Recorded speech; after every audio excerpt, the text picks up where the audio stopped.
दोस्तों रेसलमेनिया 40 के अंदर एक चैंपियन हारेगा तो एक चैंपियन जीतेगा। मतलब अगर रोमन रेंस हारेगा तो सेथ रॉलिंस अपनी चैंपियनशिप को रिटेन कर लेगा, और अगर सेथ रॉलिंस हारेगा तो रोमन रेंस अपनी चैंपियनशिप को रिटेन कर लेगा।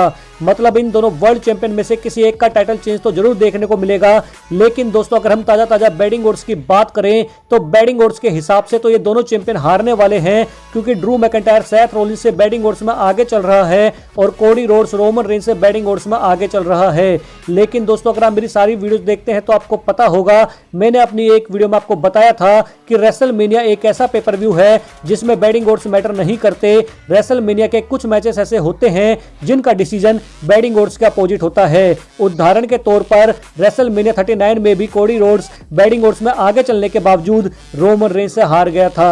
दोस्तों अगर हम अभी के ताजा बैटिंग ओड्स पर नजर डालें तो बैटिंग ओड्स के हिसाब से नाइट 1 के टैग टीम मैच में the Rock and Roman Reigns की टीम सेथ रॉलिंस और कोडी रोड्स की टीम को हरा देगी। नाइट 2 में बैटिंग ओड्स के हिसाब से ड्रू मैकिंटायर सेथ रॉलिंस को हरा देगा और कोडी रोड्स रोमन रेंस को नाइट 2 में हरा देगा। तो दोस्तों ये तो है अभी के ताजा बैटिंग ओड्स का रिजल्ट, जो कि एक तरह से सही भी है, क्योंकि नाइट 1 में अगर the Rock and Roman Reigns जीत जाएंगे तो नाइट 2 के मेन इवेंट में पूरी ब्लड लाइन का दबदबा होगा। लेकिन इसके बावजूद अगर कोडी रोड्स जीत गया तो वो और भी तगड़ा सुपरस्टार बन जाएगा। लेकिन दोस्तों आपने एक चीज नोटिस की होगी कि बैटिंग ओड्स के हिसाब से सेथ रॉलिंस दोनों नाइट में हार रहा है, जो कि थोड़ा इम्पॉसिबल लगता है, क्योंकि सेथ रॉलिंस रेसलमेनिया जैसे बड़े पेपर व्यू के अंदर लगातार 2 मैचेस तो नहीं हार सकता। अगर सेथ रॉलिंस नाइट 2 में ड्रू मैकिंटायर से हारता है, जिसके होने के चांसेस काफी ज्यादा है, क्योंकि ड्रू मैकिंटायर का ऑडियंस के सामने जीतना भी जरूरी है, तो ऐसे में सेथ रॉलिंस और कोडी रोड्स की टीम नाइट 1 में जरूर जीतेगी। और अगर नाइट 1 में सेथ रॉलिंस और कोडी रोड्स की टीम जीतती है तो नाइट 2 में रोमन रेंस का जीतना भी जरूरी है, क्योंकि रोमन रेंस भी लगातार एक ही रेसलमेनिया में 2 मैचेस नहीं हार सकता।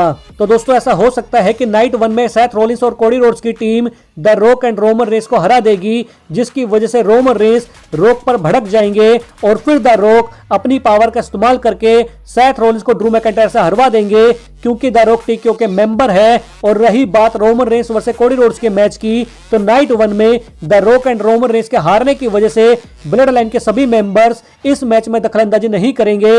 लेकिन फिर भी दोस्तों सेथ रॉलिंस इस मैच में कोडी रोड्स की हार का कारण बन सकते हैं, ये बोलकर कि जब सेथ रॉलिंस नहीं जीता तो फिर कोडी रोड्स कैसे जीत सकता है। तो दोस्तों इस तरह से रोमन रेंस एक बार फिर से अपनी चैंपियनशिप को रिटेन कर लेंगे। लेकिन एक सवाल यह भी है कि क्या डब्ल्यूडब्ल्यूई कोडी रोड्स को 2 बार रॉयल रंबल जितवाने के बाद भी हरवाना पसंद करेगी? और अगर ऐसा हुआ तो यूएसए की ऑडियंस और भी ज्यादा भड़क जाएगी डब्ल्यूडब्ल्यूई के ऊपर। तो दोस्तों ऐसे में कोडी रोड्स का जीतना भी जरूरी है।